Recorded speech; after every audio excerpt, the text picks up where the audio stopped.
Good evening. Welcome to Guiyang Report. I'm Ink in Guiyang.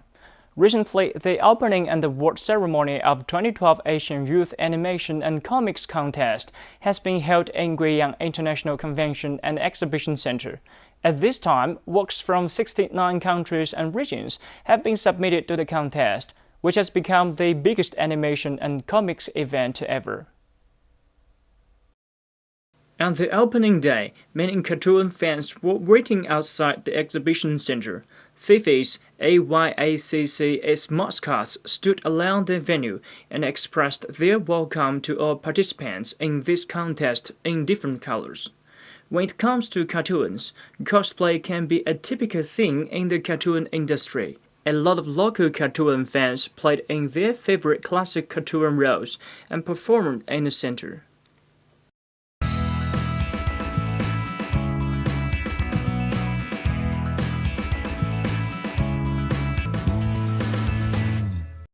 The varied cosplay shows in different styles attracted attention of numerous audiences. Christine, the American digital painting artist who has ever designed games for these famous movies like Titanic and The Day After Tomorrow, was fascinated by the shows and took many photos on the spot. What attracts you to attend this festival, cartoon festival? I was invited. I spoke in Beijing and Shanghai, and I do a lot of film and animation.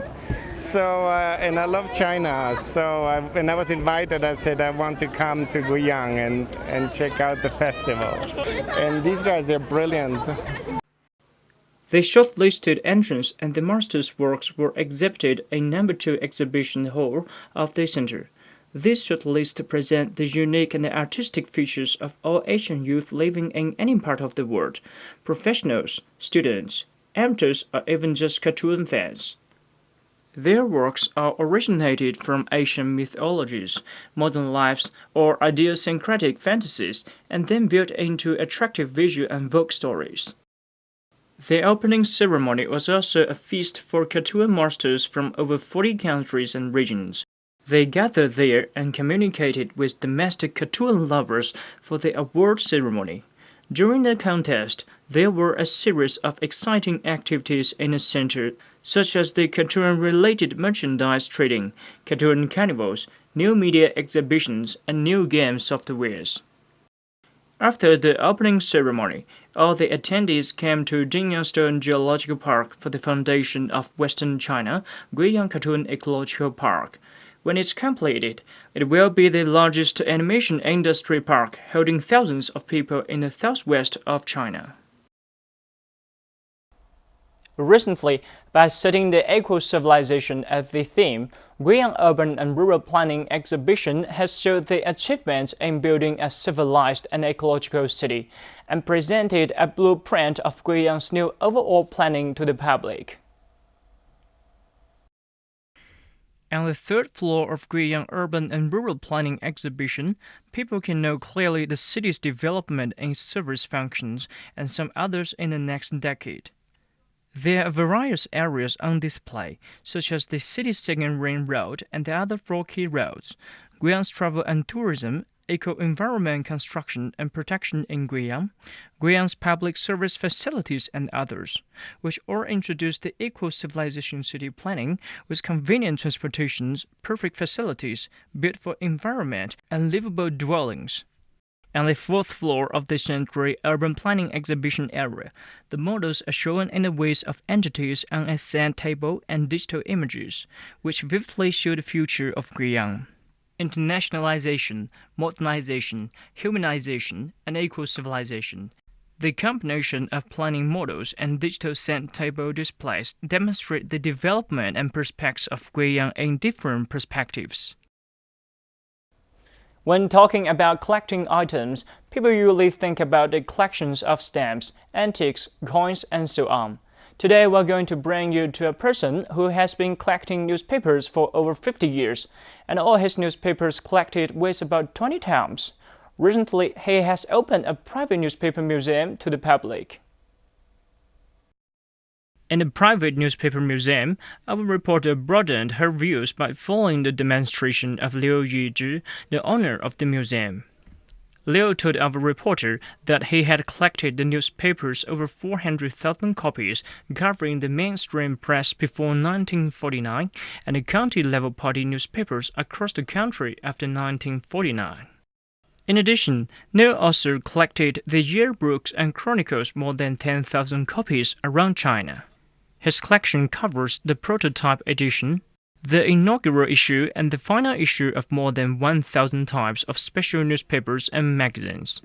Moreover, he has at all major newspapers of different periods over 20,000 types and 50,000 copies. Liu's earliest newspaper comes from 1916 with high values of studying and collecting. In order to collect the newspapers, Liu Yuzhi spends all day in various scrapbook markets in Guiyang, and looks for the old newspapers. Since 2003, Liu Yuzhi has started his 100-meter-long exhibition of newspapers in Guizhou Provincial Museum, Guizhou Police School, Shaohe Cultural Palace of Rare Stones, and other places, and has been paid attention to gradually. Liu Yuzhi said all his spiritual wealth comes from his newspapers, and the 20 times collection is not only his personal wealth, but also the wealth of the whole society.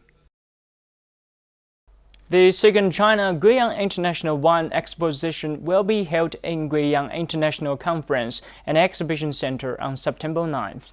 In order to make people in Guiyang test their wines or spirits, different wine shops will come to Guiyang with their best wines ahead of time.